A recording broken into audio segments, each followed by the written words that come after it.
Hola, bienvenidos y bienvenidas a la conferencia número 4 en el curso de Tantra número 1. En estos cursos estamos estudiando el libro escrito por mi maestro espiritual Prabhuji llamado Tantra, la liberación en el mundo. El libro se puede adquirir en español y en inglés y realmente recomiendo para acompañar estas clases tener el libro y acompañar el libro con estas conferencias en las cuales tomamos diferentes partes del libro y tratamos de profundizar, de pensar, de reflexionar en las enseñanzas que aquí Prabhuji comparte y enriquecerlas con otras fuentes en las cuales Prabhuji escribe sobre temas similares y diferentes conferencias en las que comparte actitudes que comparte también en este libro. El libro de Prabhuji explica la revelación tántrica, una revelación muy rica en tesoros espirituales, y en este libro Prabhuji las presenta de manera que podamos reflexionar sobre los puntos de vista que fueron revelados por los maestros tántricas y podamos enriquecer nuestra propia búsqueda ayudándonos con las linternas que nos han prestado estas luminarias que exploraron las tierras del espíritu y experimentaron la verdad de manera directa. En este instituto, los discípulos de Prabhuji tratan de compartir, no puedo decir que comparto lo que Prabhuji enseña, sino lo que yo humildemente comprendo de lo que Prabhuji enseña. El sendero de Prabhuji es una invitación a la indagación personal, no es una teoría o doctrina a adoptar o a seguir o a creer, sino más bien una serie de preguntas. Prabhuji siempre dice: yo no ofrezco respuestas, sino comparto mis preguntas. Y las respuestas que podemos encontrar en este libro son las respuestas que Prabhuji encontró al entrar en contacto con la experiencia que comparten los tántricas en las escrituras, las ágamas, en los tantras. Y nuestra recomendación es también hacer lo mismo con lo que comparte Prabhuji, ver cómo uno puede recibir realmente inspiración de su sendero, pero para caminar nuestro propio sendero. En las clases anteriores hemos visto el capítulo 1 del libro, que se llama La visión tántrica esencial. Recomiendo, antes de continuar con esta clase, mirar las clases anteriores, porque estamos como construyendo un estudio paulatino de este libro. En las clases anteriores estuvimos conversando sobre la esencia del Tantra. Prabhuji comienza este libro compartiendo cuál es la esencia. Claro, esta revelación trajo muchísimas escrituras, meditaciones, rituales, mantras. Está la historia, los diferentes linajes, tiene el aspecto metafísico, el aspecto filosófico, pero más que nada Prabhuji pone énfasis en la visión tántrica, en cuál fue la actitud que reveló esta sabiduría y por qué es tan relevante para nuestro sendero espiritual. Y en esta primera sección, Prabhuji comparte que el Tantra trajo una actitud muy especial para con la experiencia de ser humanos. Hay ciertos senderos que ponen la humanidad, ponen la divinidad muy, muy lejos, como una experiencia más allá de la muerte o como una experiencia totalmente inalcanzable con la cual tenemos que conectarnos mediante la fe o mediante la adoración o la devoción. Pero el Tantra vino a decir que nosotros somos parte de la divinidad. La divinidad del Dios es inmanente a toda la existencia, incluyendo nuestro cuerpo, nuestra conciencia. El hecho de que somos conscientes es porque tenemos en nuestra esencia la divinidad, la conciencia divina, representada en esta revelación como Shiva. Y en nuestro cuerpo, que es dinamismo y que es vida y que es reproducción, es la representación de Shakti, que sería el aspecto inmanente de la divinidad. Y la propuesta del Tantra es explorar Dios en lo más cercano a nosotros mismos, que es nuestra conciencia, nuestra percepción y nuestro cuerpo humano. Nosotros venimos equipados con ciertas atracciones a cierto aspecto instintivo que en general la mayoría de los senderos intentan superarlo o reprimirlo o purificarlo. Pero el Tantra justamente se ayuda de estas tendencias instintivas para elevarnos, o sea, convertir todas nuestras tendencias mundanas en un medio mediante el cual liberarnos o elevarnos. ¿Cómo? Porque nosotros estamos naturalmente inclinados hacia el disfrute, y en el disfrute, en esa dicha, en ese gozo, está una gota del éxtasis divino. Y si podemos, en lugar de experimentar y tratar de repetirlo, como es el condicionamiento mental, estar presentes en cada una de nuestras experiencias, incluyendo las experiencias que más nos llevan a estar presentes, como las experiencias que provocan el deseo o el regocijo sensual y el regocijo sexual. Así que usando esas oportunidades en las cuales estamos tan presentes y nos vemos tan atraídos, si logramos poner conciencia en esas experiencias, podremos unirnos con la conciencia, con algo de la divinidad. Así que es una visión tan increíble, es un sendero de aceptación de nuestra humanidad, de nuestra imperfección, y con el objetivo de superar el condicionamiento. No es un sendero que viene equipado con muchas prohibiciones, porque comprende que las prohibiciones pueden crear más condicionamientos mentales que sean otro obstáculo para la liberación. Así que así comienza el libro compartiendo la visión tántrica. ¿Y por qué utiliza la palabra visión? Porque esta revelación viene de los veedores tántricas.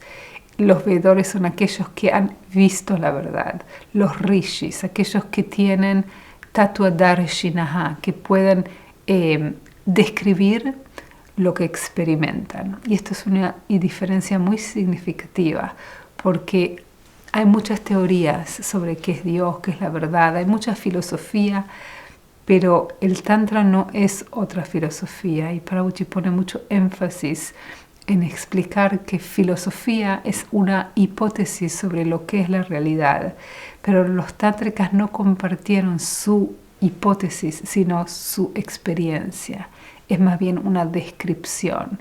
Y cuando uno escucha una descripción de alguien, el propósito no es creer en la descripción, porque eso no va a ayudarnos, sino tratar de ver aquello que ellos describen.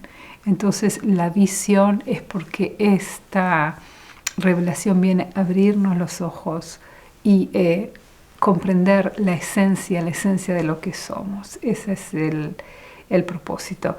Así que hasta ahora evaluamos lo que describe Prabhupada en su primer capítulo sobre lo que es el condicionamiento humano, sobre qué son los deseos, por qué nos vemos tan gobernados por los deseos y cómo podemos explorarlos, conocerlos, saber su fuente.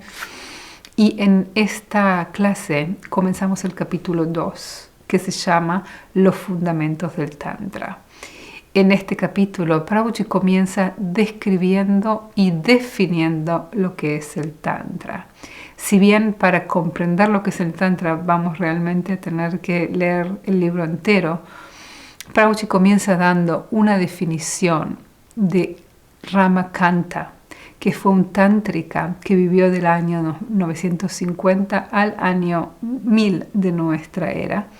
Es decir, que estuvo presente y estuvo cercano al origen de la definición.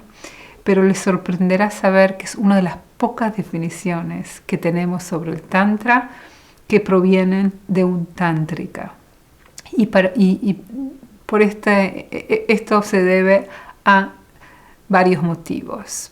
Primeramente que el Tantra tenemos que entender que cuando venimos a estudiar esta revelación 1500 años después que comenzó, tenemos que entender el contexto en el cual se reveló para entender la potencia y la importancia y por qué influyó tanto al vedismo de su época, al brahmanismo y a tantas otras religiones que vinieron en contacto con esta revelación, si bien el jainismo, si bien el budismo, que terminó creando toda una nueva corriente llamada el budismo tántrico.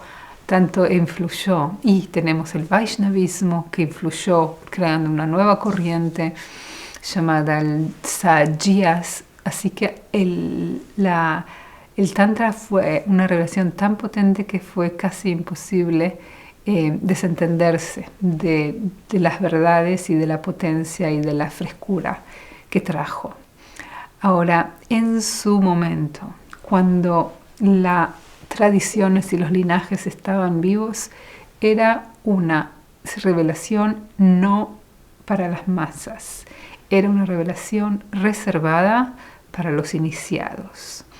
Es decir, que esta sabiduría no era pública, no era para ser compartida con todos, sino para aquellos que se comprometían a seguir el sendero. Y para aquel compromiso tenían que ser aceptados por un maestro tántrica.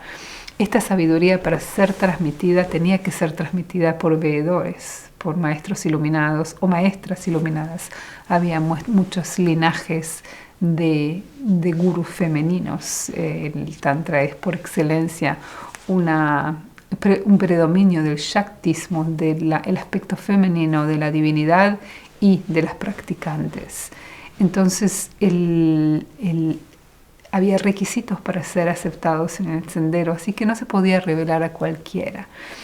Y por eso, para reconstruir, después de tantos siglos, esta revelación, habiendo sido en su momento una revelación muy secreta, nos cuesta un poco entender todo el contexto y la definición de cómo los tántricas definían el Tantra.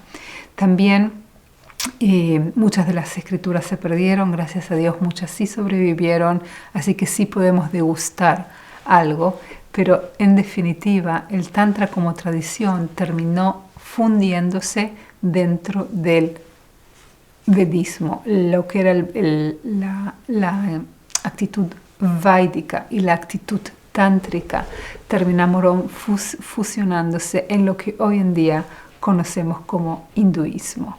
Entonces el hinduismo está realmente impregnado con todas las prácticas tántricas. Así que cuando queremos definir lo que es el tantra, es difícil diferenciar dentro del hinduismo lo que es tántrico y lo que es védico. Pero en definitiva lo que terminó ocurriendo es que todo el sistema ritual védico, que era un sistema ritual más arcaico en el cual se adoraban las deidades de la mitología védica, y los rituales eran mayormente realizados a la intemperie en la naturaleza, a las fuerzas de la naturaleza, terminó incorporando el sistema ritual tántrico que era tan efectivo y tan hermoso y tan involucrado y tan cercano al ser humano, al ser humano, en el sentido de que el ser humano tiene 5 sentidos mediante los cuales interactúa con esta plataforma dual. Y estos 5 sentidos en Tantra están relacionados con 5 diosas que operan mediante el cuerpo humano. Y es por eso que en el ritual tántrico uno agradece esta experiencia sensual o sensorial mediante el ofrecimiento de los sentidos a la divinidad. Entonces la puja, el ritual tántrico, que ahora es el ritual hindú por excelencia, incluye elementos de los 5 sentidos. Si bien el aroma, mediante la ofrenda de incienso y de flores, si bien el sentido de la vista mediante la ofrenda de fuego, el sentido del oído mediante la campana y las mantras, el sentido del tacto mediante el ofrecimiento de una tela y demás.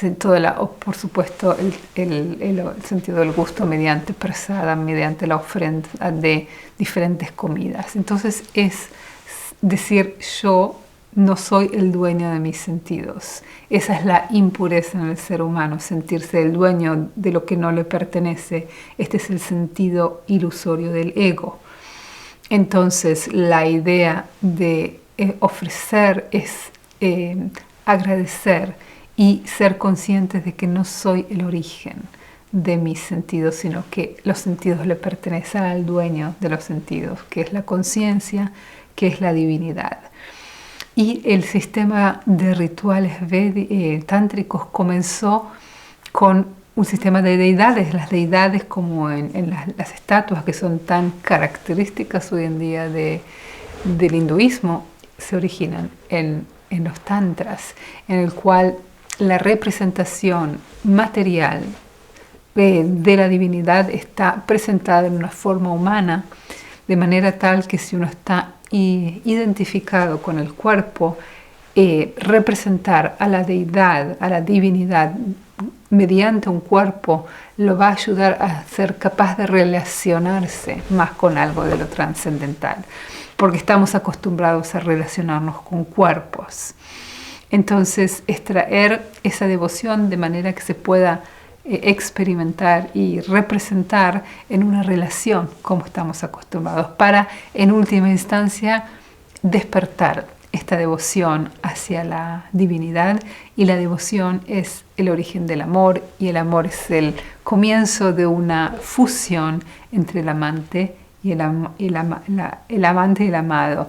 Y este es el Parabhakti, lo que en definitiva el Tantra lleva a una fusión con nuestro origen y a una realización de que no somos y no estamos separados de la divinidad, sino que somos en esencia divinidad. Somos conciencia, somos parte de la conciencia.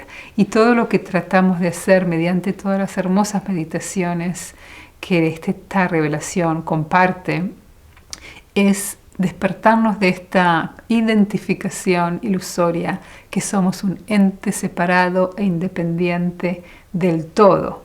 Este es el origen de todo nuestro sufrimiento, el ego humano, que se siente un agente separado con sus propios objetivos, sus propios deseos y sus propias tendencias.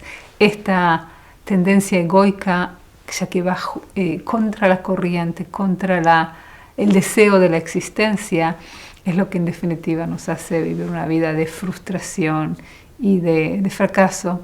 No podemos, a pesar de que nos esforcemos, siempre la existencia, el deseo de la existencia tiene su propio. A veces Prabhuji lo compara con estar frente al mar y decir al mar que venga y al mar que se aleje. Entonces nos sentimos realmente de manera muy ignorante, sentimos que controlamos el océano, porque cuando hacemos así, las olas vienen, y cuando les pedimos que se vayan, se van. Pero la realidad es que el océano, la existencia, tiene sus propios deseos. Si en algún momento voy a hacer así, las olas se van a ir, y voy a hacer váyanse y las olas van a venir, va a ser el momento que me dé cuenta que las cosas no van como yo quiero.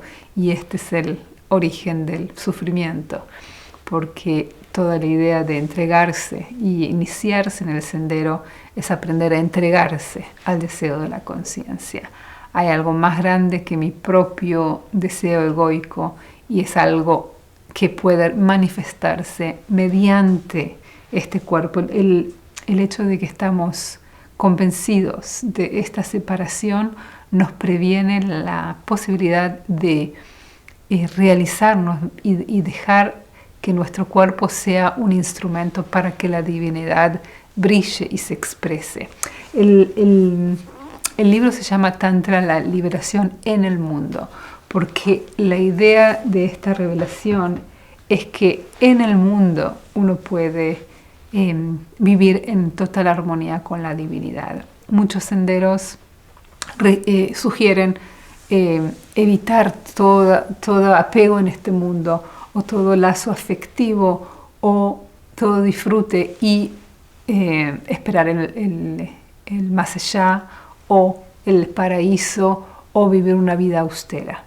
Pero el Tantra es más elevado que eso, en el sentido de que si uno puede en esta dualidad expresar la divinidad de la unidad, es la máxima expresión. El Kundalini representa la subida desde la ilusión mediante las chakras hasta la unión de Shiva y Shakti en la coronilla, donde se une el aspecto dinámico y el aspecto estático de la divinidad, el aspecto trascendental y el aspecto inmanente de la divinidad, pero no se quedan allí, sino que baja chakra por chakra hasta hacer que nuestro cuerpo sea realmente un altar mediante el cual se expresa la divinidad, se expresa la unidad. Y lo podemos ver esto en los maestros realizados, en las maestras realizadas que brillan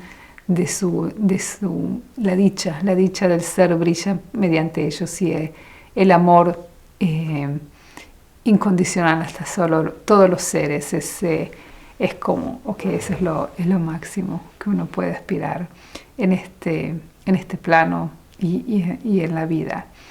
Entonces, por eso es difícil definir, porque dentro de toda esta unidad entre el Tantra y el Vedismo, todo está muy mezclado. Entonces, para venir y definir qué es el Tantra, tenemos que utilizar y separar estos elementos.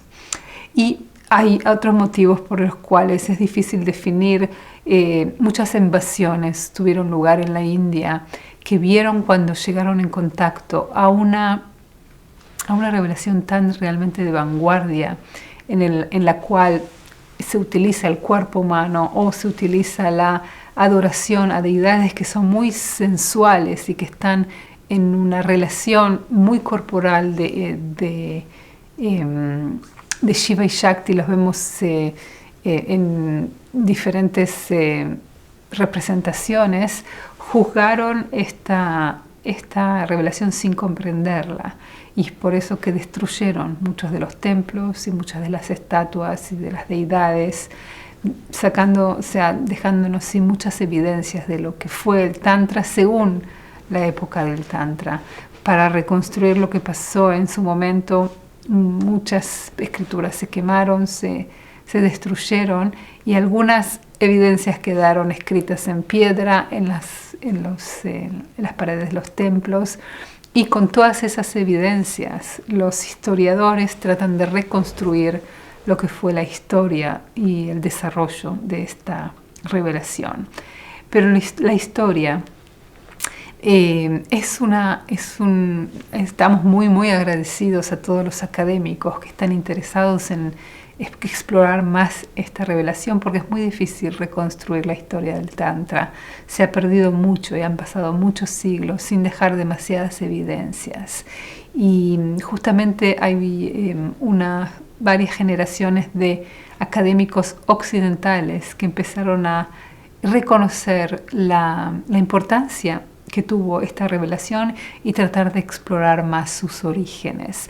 En India había un poco de vergüenza de esta revelación, porque quien no la comprende puede relacionarla como la adoración del diablo, porque tiene muchos elementos mortuorios en su práctica, o como un tipo de libertinaje o de hedonismo, o también como un tipo de magia, porque hay muchos elementos y capacidades místicas que los tántricas aquí desarrollan mediante sus prácticas, y están muy relacionadas y también porque habrá habido también mucha corrupción de esta, porque claro, siendo un sendero tan permisivo, que no hay muchas reglas de prohibición y que está abierto a todos y cada uno sin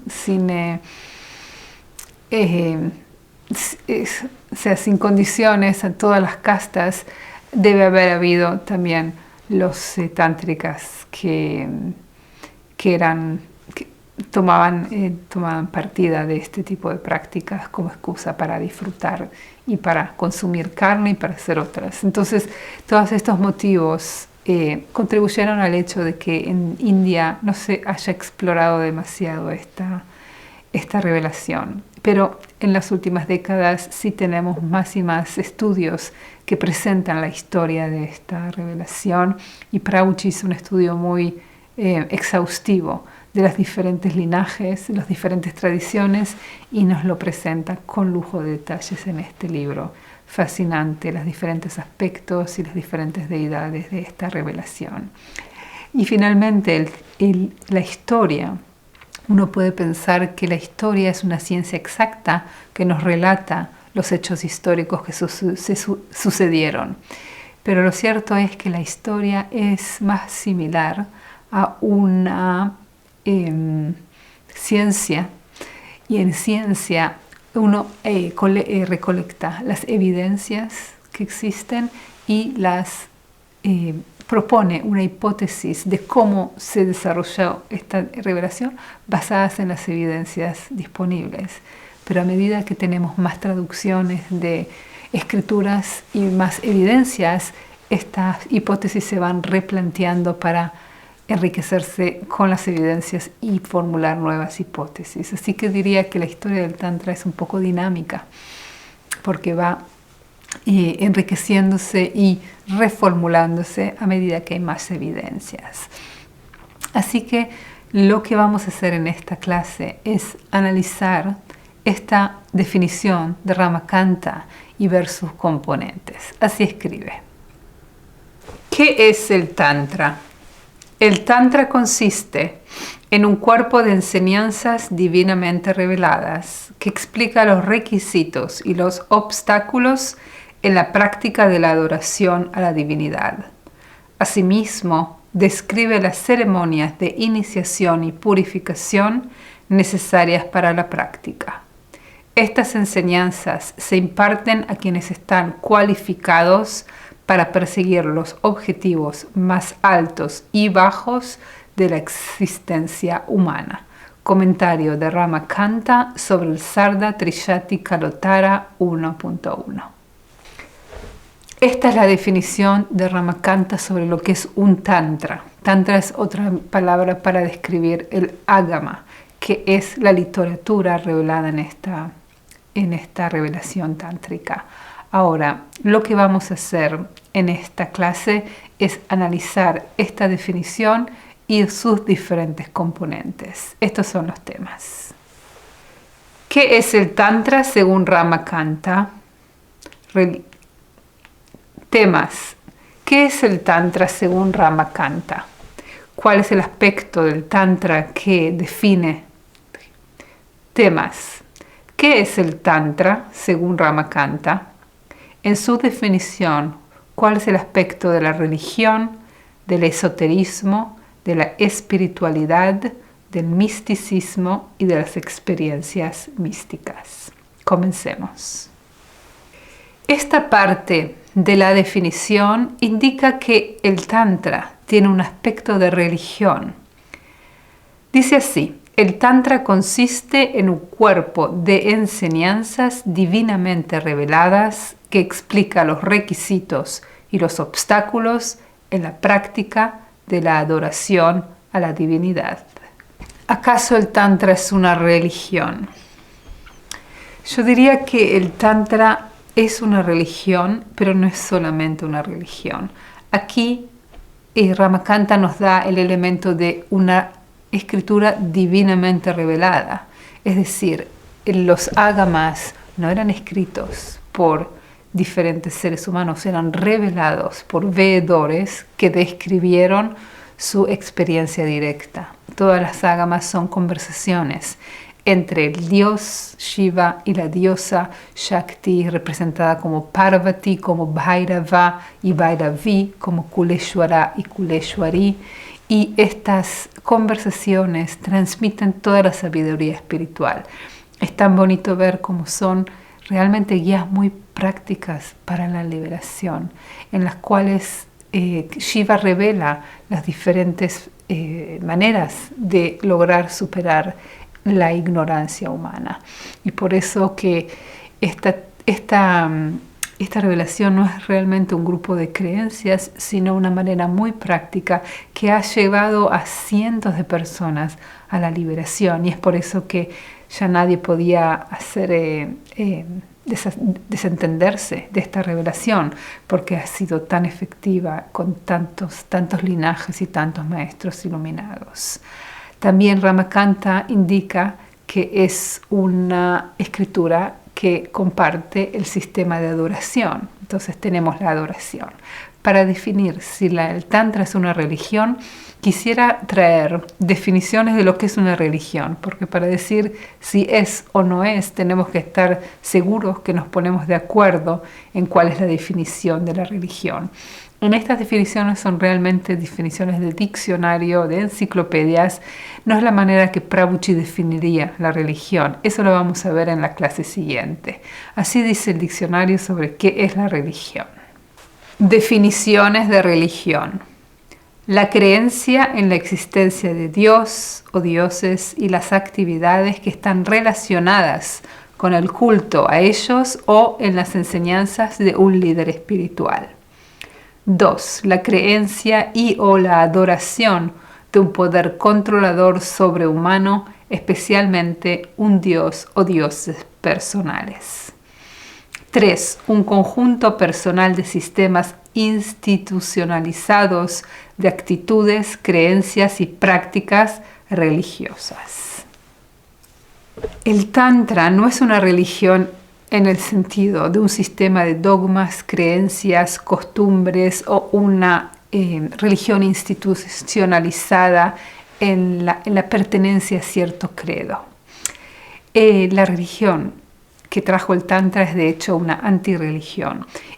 Justamente surgió como un movimiento subversivo y antinómico a la religión establecida.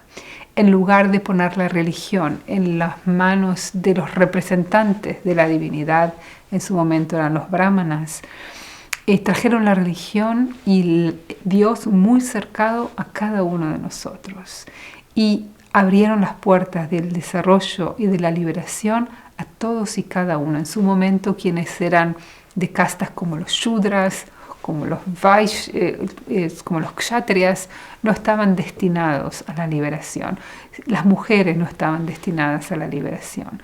Pero el Tantra vino a decir que cada uno vive en la conciencia, es parte de la conciencia y por lo tanto puede realizar la conciencia, y Dios no está lejano, no está ajeno, sino que es y yace en nuestro altar es el cuerpo. El cuerpo no es un elemento de pecado, sino es un altar en el cual la divinidad se puede expresar. En Shiva es nuestra conciencia, Shakti es nuestra vitalidad. Y ambos están ansiosos por reencontrarse y reunirse en nosotros. Y para eso tenemos que superar esta aparente separación que es el ego, que es la ignorancia humana. Estas revelaciones vinieron a compartir la realidad de la unidad, la realidad de que somos uno y de que somos parte de la divinidad. Así que es un tipo muy particular y muy peculiar de religión. Estas definiciones hablan de un Dios en general personal, al cual uno adora. Claro, el Tantra tiene un montón de adoración y de rituales y de deidades, pero no un Dios ajeno. Y esta revelación comenzó siendo una revelación dual, y incluso hay algunas sectas que continuaron siendo sectas dualistas en las cuales un Dios ajeno y externo. Pero así como se desarrolló esta revelación, la adoración y la práctica se fue sutilizando para pasar a comprender la adoración mediante yantras, diagramas geométricos que representan la divinidad en lugar de ser una forma tan humanizada como son las deidades, pasaron a ser una forma más simbólica de una cierta simetría que vamos a estudiar porque son formas muy místicas y con mucha simbología que vienen a dar elementos al buscador espiritual para al final ser principalmente un sendero de mantras en los cuales la deidad, en vez de adorarla en la forma de representación visual, la adoramos en la forma de representación sonora.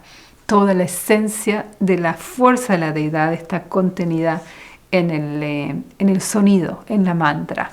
Ahora, las mantras las encontramos reveladas en las escrituras, pero es sabido que las ágamas no están destinadas a ser leídas como libros de teoría y poder ser seguidas según lo que explican, sino que son más bien libros para el maestro espiritual como guías que mediante su guía enseña a los discípulos, porque lo que realmente transmiten no es una teoría, no es una filosofía, sino es una transmisión de la experiencia, de la visión, como dijimos.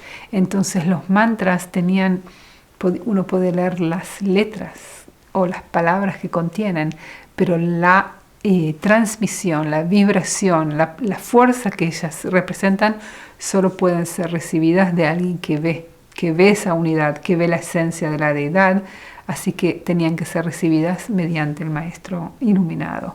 Y es por eso que la iniciación era el momento en el cual el maestro susurraba la pronunciación de las mantras y transmitía la energía divina que éstas contenían para traer al buscador, al iniciado, en la vibración de la divinidad para despertar su potencial divino. Entonces, claro, tiene elementos religiosos, pero es una religión muy peculiar. En esta parte de la definición de Ramakanta vemos un aspecto de esoterismo. Así dice: asimismo, describe las ceremonias de iniciación y purificación. Vamos a definir lo que es el esoterismo, porque hoy en día se comprende esta palabra asociada con prácticas de ocultismo o prácticas con espíritus o con energías o prácticas de la nueva era. Pero lo que el esoterismo es lo siguiente. Definiciones de esoterismo. 1. Diseñado para ser entendido solo por un iniciado. 2. Que requiere o exhibe conocimientos restringidos a un grupo reducido. Estas escrituras describen todo el sistema de iniciación y las purificaciones que el aspirante tiene que hacer como para estar apto para ser iniciado. Es sabido que la iniciación en el Tantra era muy central. Primero era el momento en el cual el aspirante era aceptado dentro del kaula, dentro del grupo. El kaula tiene muchos significados, pero el kaula es el grupo de práctica que seguía cierto linaje. También es el grupo de yoginis, que son las figuras míticas, figuras divinas que acompañaban al buscador espiritual hacia los mundos elevados de los rudras, hacia la experiencia de la divinidad.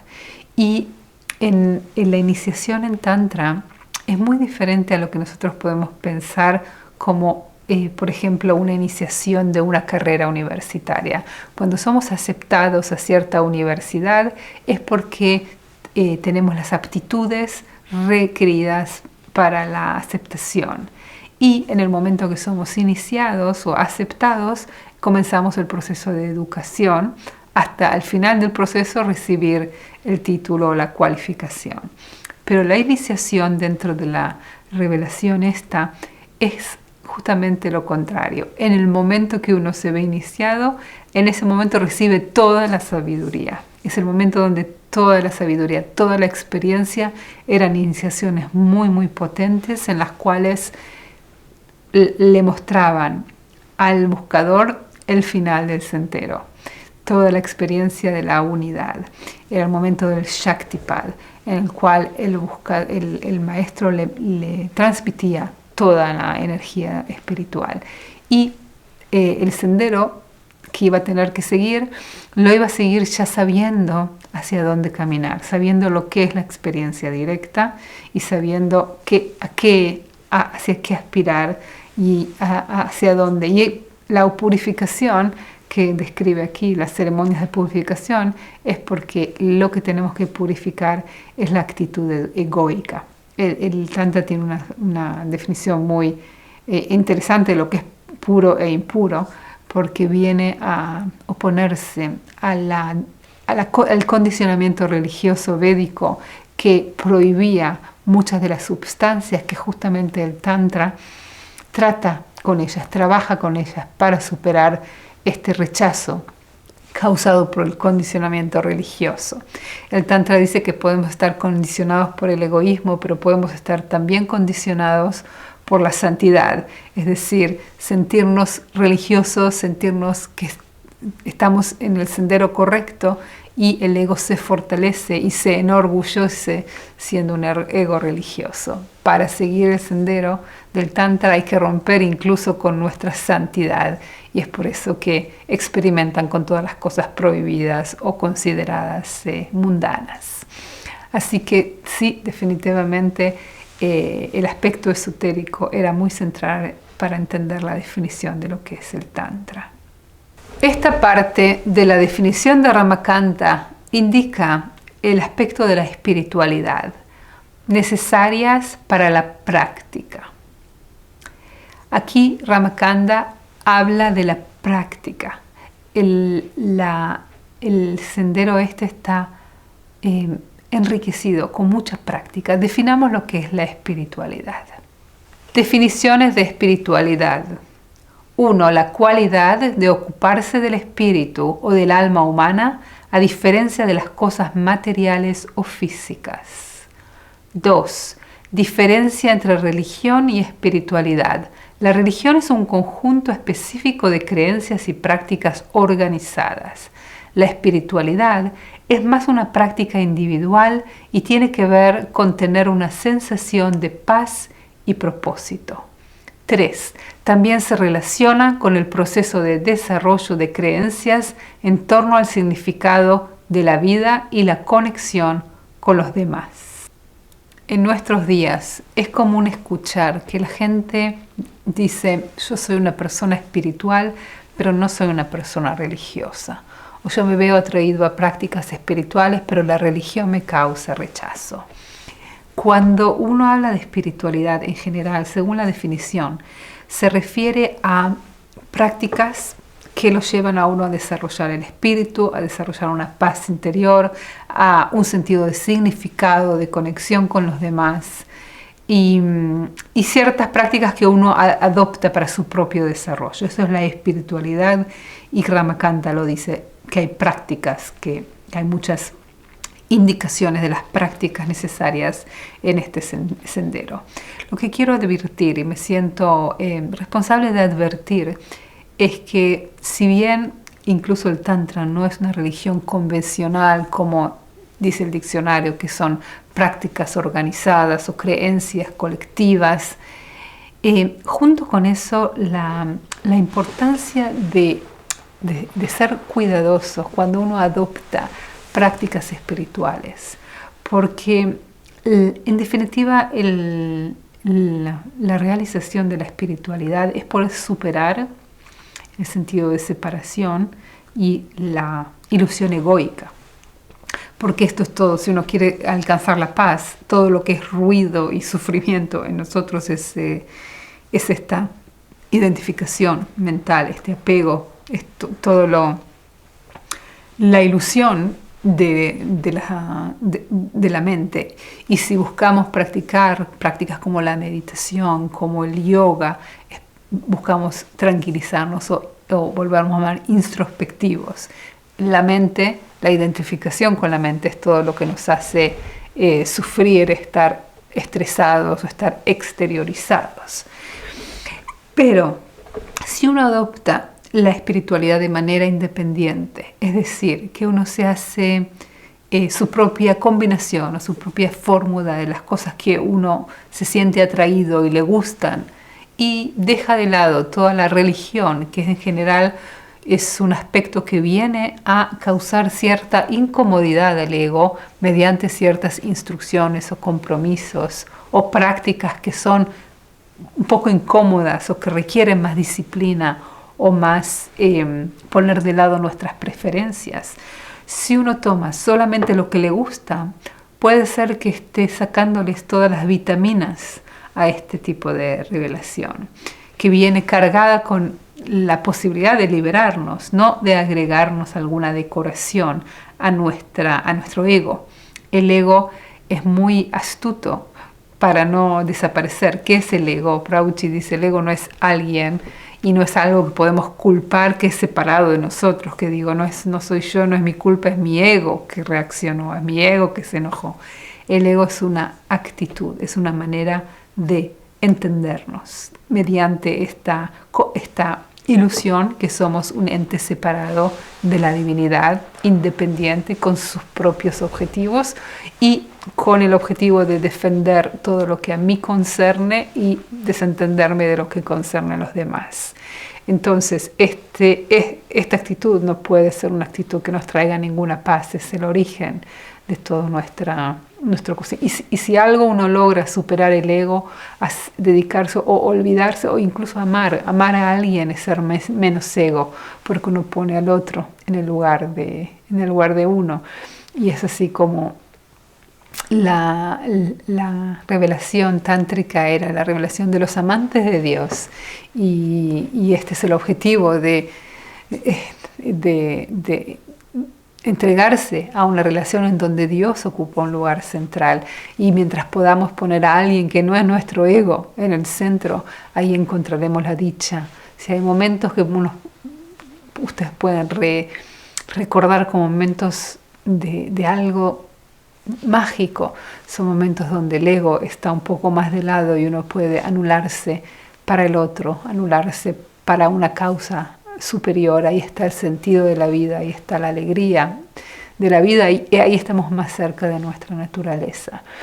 Entonces, separar, y quizás muchos de los que se ven atraídos a conferencias así, quieren incorporar algo del tantra o de la práctica tántrica a sus vidas.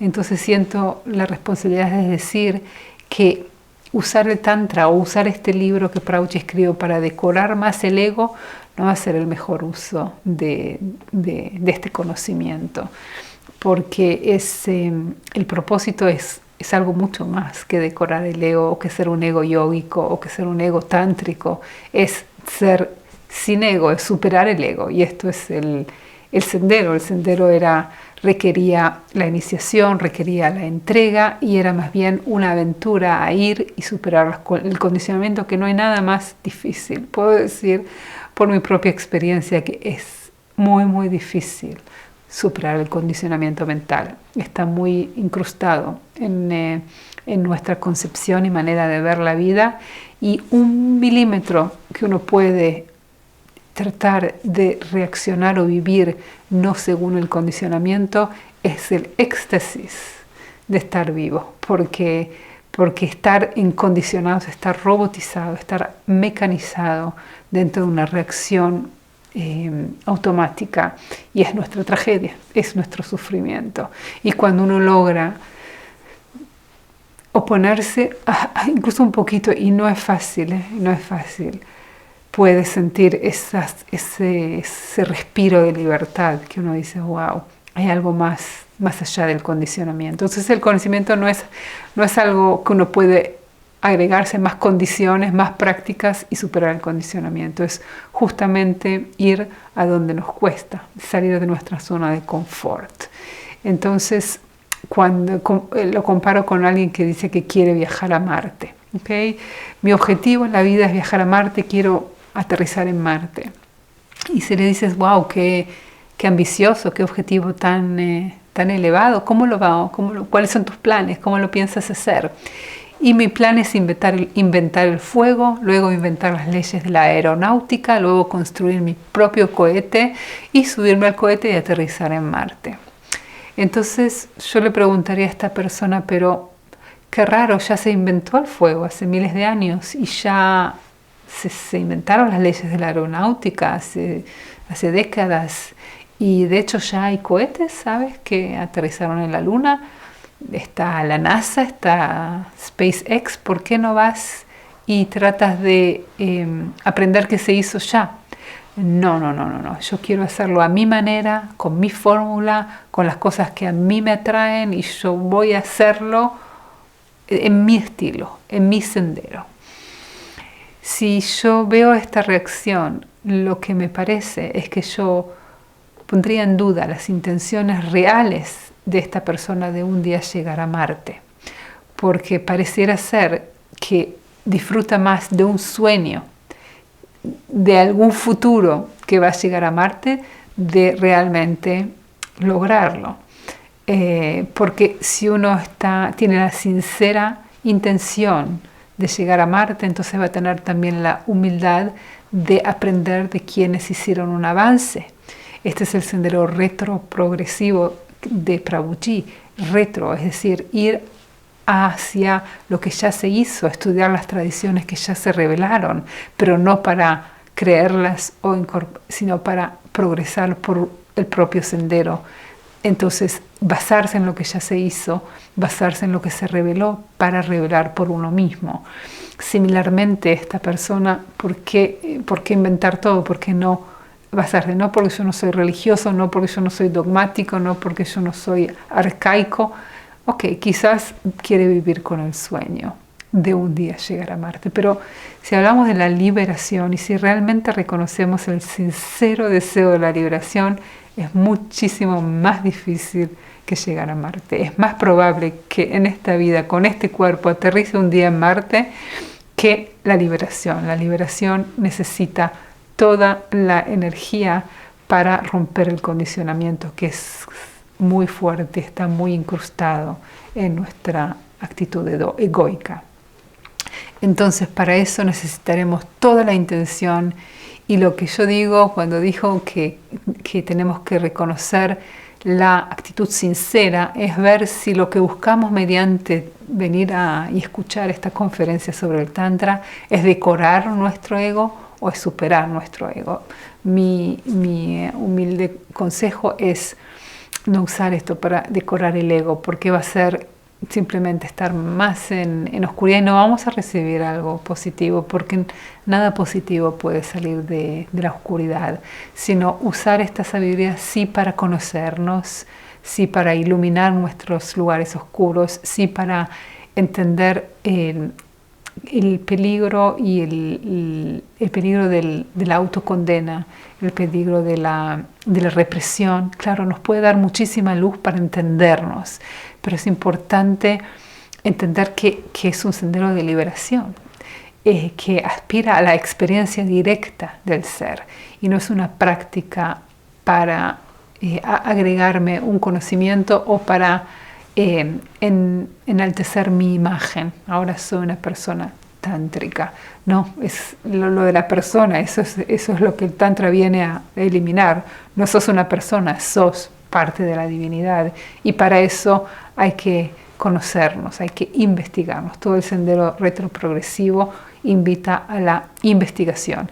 Y es muy bonito que no sugiere avergonzarnos de nuestra humanidad, sino explorar nuestra humanidad, porque todo lo que hay es algo que es observable y no, cuando uno define algo como pecaminoso, el único pecado, dice Prabhuji, es nuestra falta de conciencia. Ese es nuestro pecado. Desde la falta de conciencia podemos pecar y podemos dañar y acumular karma. Pero la conciencia es realmente el sendero de la purificación. Y cuando somos conscientes, cuando estamos presentes, no podemos pecar, porque ser consciente es estar a tono con el deseo de la divinidad. Y todo pecado es ir en contra del deseo de la divinidad. Así que claro, el Tantra tiene muchos elementos de espiritualidad, de práctica, pero con el objetivo de liberarnos. En la definición de Ramakanta encontramos el elemento del misticismo. Así dice: estas enseñanzas se imparten a quienes están cualificados para perseguir los objetivos más altos de la existencia humana. ¿Cuál es el objetivo más alto de la existencia humana? Es el estado de unión con la divinidad. Definamos misticismo. Definiciones de misticismo. 1. Creer que la unión o la absorción de la deidad o el absoluto o la aprehensión espiritual de conocimiento más allá del intelecto puede alcanzarse mediante la contemplación y la entrega. 2. La experiencia de la unión mística o comunión directa con la realidad última. 3. La creencia de que el conocimiento directo de Dios, la verdad espiritual o la realidad última puede alcanzarse a través de la experiencia subjetiva. 4. El misticismo es la idea y la práctica de alcanzar la unidad con Dios. La idea de que podemos tener una experiencia directa de Dios. Esto puede venir en forma de sueños, visiones, meditación, creatividad. Senderos místicos son el sendero de la Kabbalah, el gnosticismo, el Vedanta, el sufismo. Cuando llegué a Prabhuji por primera vez a los 25 años, estaba totalmente encantada de por primera vez comprender que existe un estado de unión con la realidad última. Yo no sabía que existía, no sabía que era posible. En un mundo sin internet había menos información. Espero que hoy en día la gente sepa lo que es el estado del místico, lo que es el estado de la iluminación, pero saber que es posible y que no solo es posible, sino que es posible que me pase a mí, que te pase a ti, que le pase a todos. No es un estado reservado a Buda o a Jesús o a Moisés. Es un regalo. Estos místicos nos regalaron el sendero para que cada uno de nosotros lo pueda caminar. Y el misticismo es la convicción, es la unión. El misticismo es la esencia misma, la experiencia. Hablamos al principio que es un estado de ver. Los veedores eran los místicos, aquellos que experimentaban este estado de unión con la divinidad. Y ver a Prabhuji, que es un místico, es un avaduta, y ver lo que es vivir desde ese estado de la unidad. Es vivir emanando amor, compasión, entusiasmo por la vida, alegría, dicha. Es todo lo que podemos aspirar. Y una vida vivida en la aspiración de alcanzar el estado místico es una vida de realización. Y lo cierto es que el estado místico no se puede alcanzar mediante el esfuerzo. Prabhuji dice, el sendero retroprogresivo dice que es un regreso a nuestro estado natural. El estado místico es nuestro estado natural, dice Prabhuji. Y el estado egoico es artificial, es una identificación incorrecta con una ilusión y una sensación de una separación y identificación con un cuerpo y una mente. Entonces cada libro de Prabhuji, cada conferencia de Prabhuji describe, desde ese estado místico, describe el estado de unión y nos recuerda el estado de unión, porque es un olvido, no es un pecado o no es es simplemente un olvido. Y lo que Prabhuji dice es que no te tengo que enseñar algo que no sepas, no te tengo que dar algo que no tienes, te tengo que recordar algo que sabes y olvidaste, te tengo que recordar lo que eres en realidad, no lo que tienes que llegar a ser.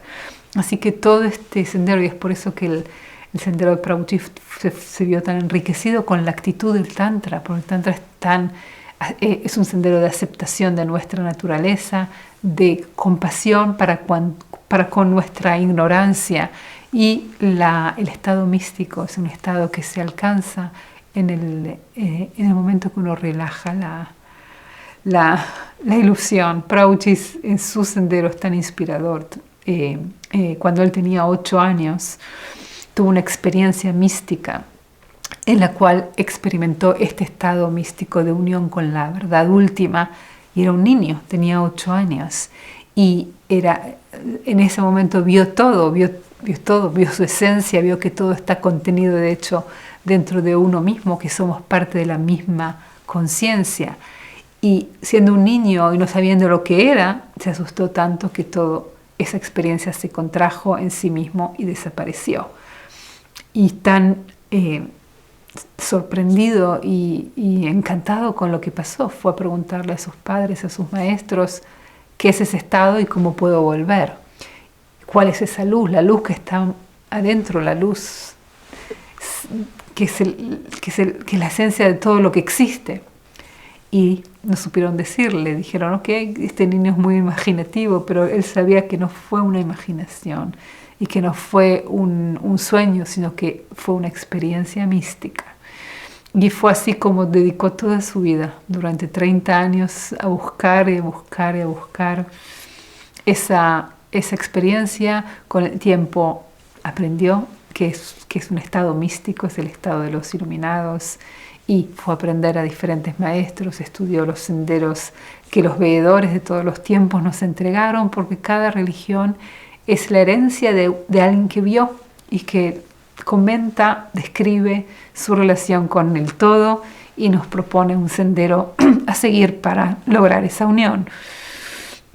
Y fue así como después de 30 años de práctica muy intensa, la experiencia mística se transformó en iluminación, y el estado místico es el estado del cual Prabhuji escribe, experimenta, vive y comparte, y por eso sus enseñanzas están tan cargadas de esta potencia. Lo que nosotros estudiamos en este libro, yo digo, más que estudiar el Tantra con la ayuda de Prabhuji, estudiamos a Prabhuji con la ayuda del Tantra.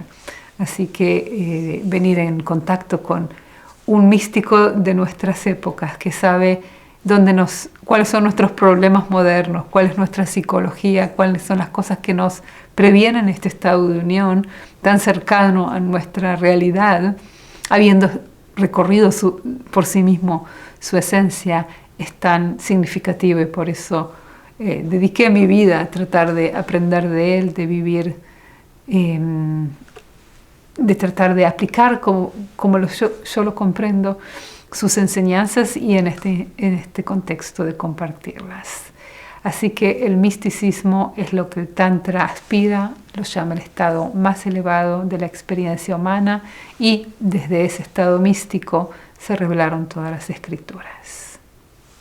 Al final de la descripción de Ramakanta nos dice así: perseguir los objetivos más bajos de la existencia humana.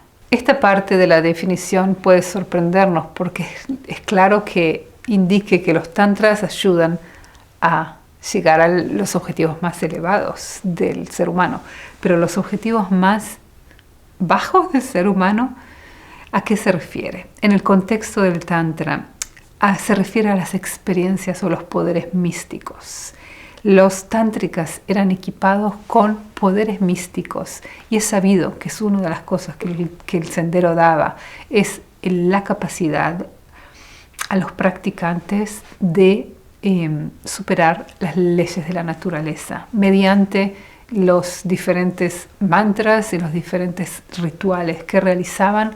Podían romper las leyes de la naturaleza y experimentar estos poderes místicos, que por eso fueron asociados con el tiempo con magia, con alquimia o con magia negra incluso, porque habiendo experimentado con estos rituales tan potentes, podían hacer diferentes milagros.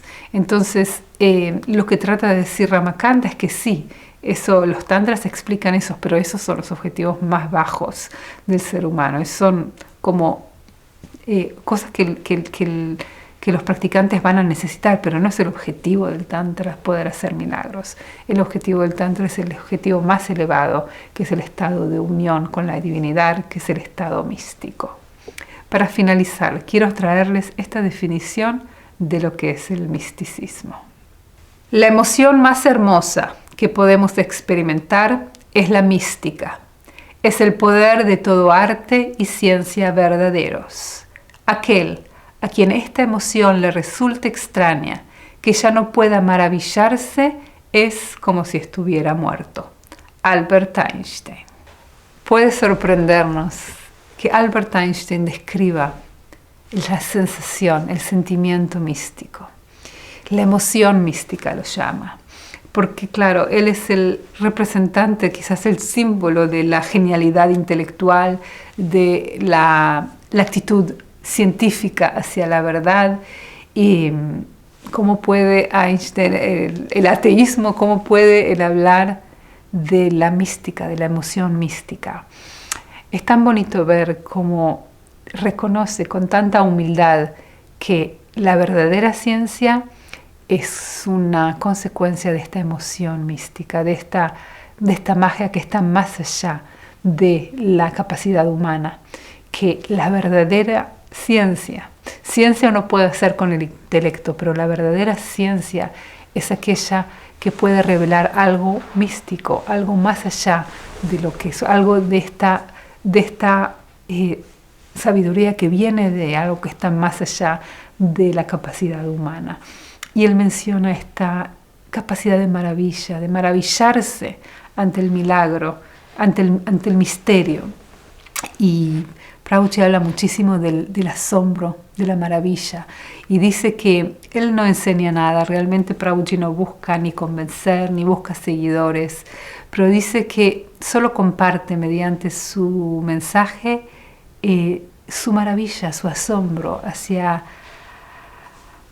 la divinidad, hacia el misterio de esta vida, hacia lo más hermoso y elevado y mágico que es lo más elevado.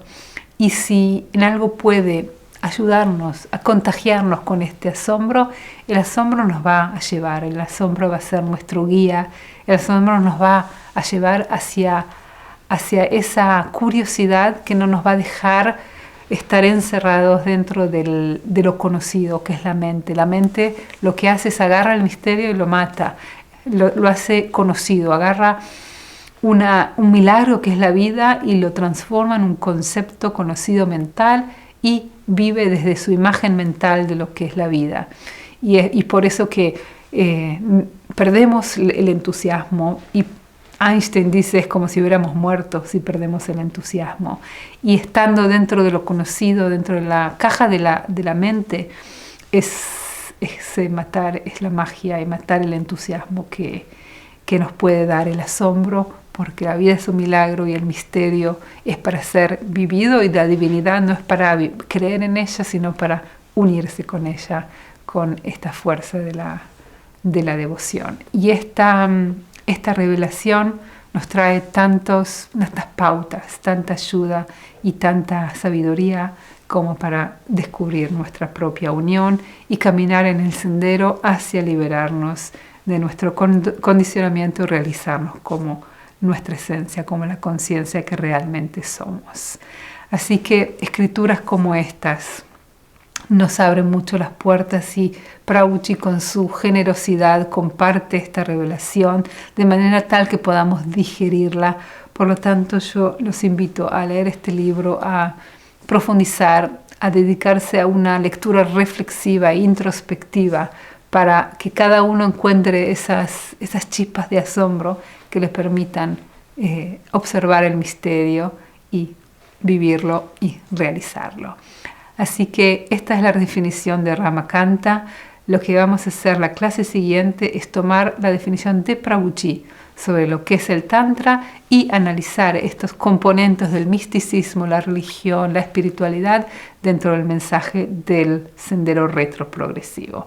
Muchas gracias y nos veremos en la próxima clase. Jai Prabhuji.